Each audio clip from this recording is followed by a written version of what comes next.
The crystal chandeliers cast a cold, indifferent light across the mahogany conference table, their brilliance fractured by the polished surface below. Each reflection splintered like a broken promise, stretching and distorting as board members shifted in their seats. The room smelled faintly of lemon polish and money, old money, defensive money, the kind that feared change more than failure.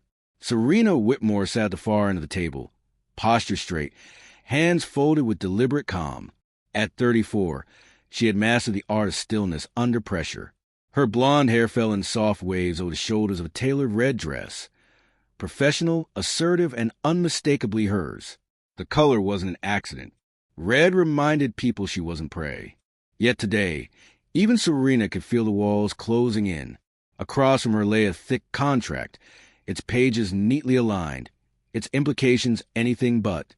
The document had appeared halfway through the meeting, slid toward her with rehearsed inevitability. A gold pen rested beside it, heavy and ornamental, like an executioner's axe dressed up as a gift. Around her, familiar faces avoided her eyes. The doors locked with soft mechanical clicks, quiet, efficient, final. Then the cameras began to blink out, one by one. The small red lights in the corners of the room died, plunging the boardroom into an unseen isolation that made Serena's pulse quicken. She kept her expression neutral, but every instinct sharpened to a blade. Transparency had always been her weapon. Darkness belonged to liars. Damien cross-leaned back in his chair, long fingers steepled, gray eyes gleaming with calculated patience. At 40, he had the leanness of a man who thrived on control and deprivation, of others, never himself. His gray suit was immaculate, his smile thin. "This is simply a formality," he said smoothly. "A temporary transfer of authority to stabilize investor confidence." Henry Caldwell, the company's internal legal counsel, cleared his throat and began speaking before Serena could respond. His voice carried the nervous cadence of a man who had practiced his speech too many times in the mirror. "Under emergency governance provisions," Henry said, shuffling papers, "the board may enact crisis protocols without unanimous consent." Serena raised a hand. "Emergency governance requires an independently verified crisis. I requested documentation. I received speculation." Henry didn't meet her eyes. "The documentation was deemed sufficient by—" "By whom?" she pressed. Silence stretched. Vivian Brooks, the CFO, adjusted her glasses but said nothing. Her loyalty, like her ethics, flowed toward power. Serena felt it then, the truth settling in her bones like ice. This wasn't pressure. It was a coup. Whitmore Holdings towered 47 stories above the financial district, its glass and steel facade reflecting ambition and betrayal in equal measure. From the outside, it was a monument to innovation, to Serena's vision of ethical clean energy reshaping an industry addicted to profit at any cost. Inside, on the top floor, that vision was being strangled. Serena had inherited the company at 28, after her father's sudden death. The board had expected her to sell, to fold gracefully under the weight of legacy and grief. Instead, she had transformed Whitmore Holdings into a clean energy powerhouse, transparent, accountable, and dangerously disruptive. She had made enemies. Now they smiled at her across polished wood while sharpening knives beneath the table. 3 floors below, Carter Miller adjusted his security badge for the 100th time that morning. At 36, he moved with the economy of someone who had learned. Painfully, that wasted motion got people killed. Civilian clothes couldn't disguise the coiled readiness in his posture or the scars mapped across his hands. His dark suit fit well enough, but it was a costume, not a skin. The job was supposed to be simple. Temporary private security. Good pay. Short hours. Enough to keep the lights on while he figured out what came next. Single fatherhood hadn't been part of the plan. 2 years earlier, a drunk driver had turned his wife's car into twisted metal in silence, leaving Carter with a 7-year-old daughter and a life he barely recognized. Combat had prepared him for many things. Bedtime stories and school lunches were not among them. But Audrey was everything. That morning, he had settled her into the building's child care center, a bright, cheerful space filled with books and learning toys that justified Whitmore Holdings' reputation as a premium employer. Audrey had hugged him tight, promised to behave, then run off to join a reading circle as if danger didn't exist. He had promised to return in 90 minutes, a promise he never made lightly. Something felt wrong. Carter had learned to trust that feeling in places like Kandahar, where the air itself seemed to pause before violence erupted. His eyes caught details others missed. A security badge at the elevator bank used a slightly different font. A guard wore an earpiece from a manufacturer the building didn't use. Hired muscle, not professionals. As he made his rounds, unease crept higher. Near a utility closet on the executive floor, he noticed fresh scratches on the access panel screws. Inside, cable splices told a clearer story. Unauthorized hardware, hastily installed. Signal interference. Camera disruption. Someone had planned this. Carter memorized everything. Locations, timing, equipment. Then he made his decision. The moment he recognized this wasn't about theft or vandalism, but coercion, the math changed.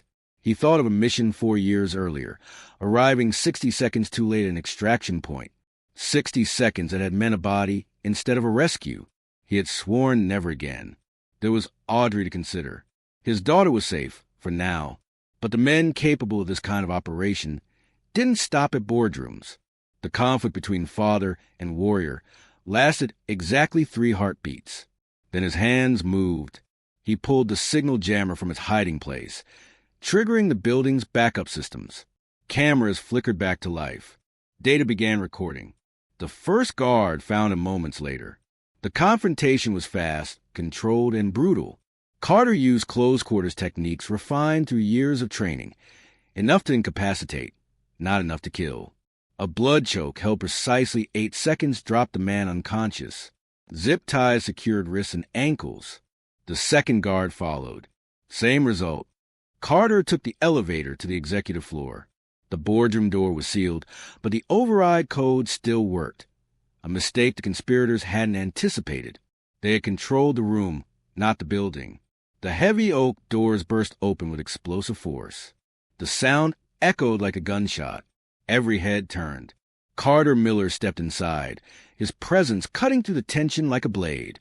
His eyes swept the room in milliseconds, cataloging threats and allies before locking onto Damian Cross.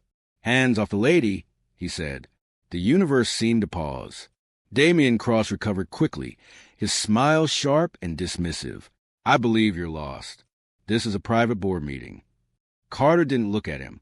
Instead, he addressed Serena with professional courtesy that carried deeper meaning. "Ma'am, I've documented multiple security breaches in this building, including tamper with surveillance systems and unauthorized personnel.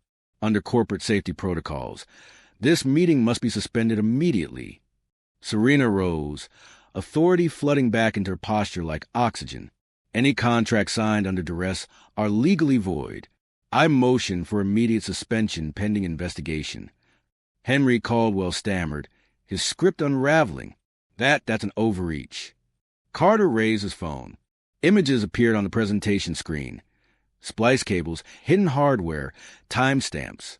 Technical difficulties don't involve signal jammers. Or a full R&D database download at 2:17 a.m. Liam Torres straightened. "I have those logs."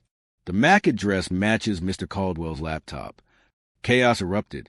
Accusations. Denials. Panic. Carter plugged in a USB drive taken from one of the guards. Files populated the screen.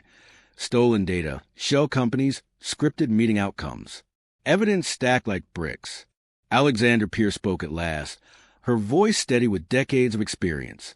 "This is corporate espionage." Damian's mask cracked. He pulled out his phone. The image froze Carter's blood. Audrey, in the child care center. "Accidents happen," Damian whispered. The temperature in the room dropped. Carter's fist clenched, but he didn't move. Violence now would cost everything. Serena acted instead. She dialed a number from memory. Andrea, code 7, child care center. Audrey Miller. She met Carter's eyes. Andrea Collins, senior security, Navy SEAL widow. Damien's threat had backfired. "You've just added criminal threatening to your charges," Serena said coolly. Votes were called. Quorum met. Authority restored. Carter received a message moments later. "Package secure. Threats neutralized. Law enforcement en route." Cameras blinked red. Damien's phone rang. His lawyer. Too late.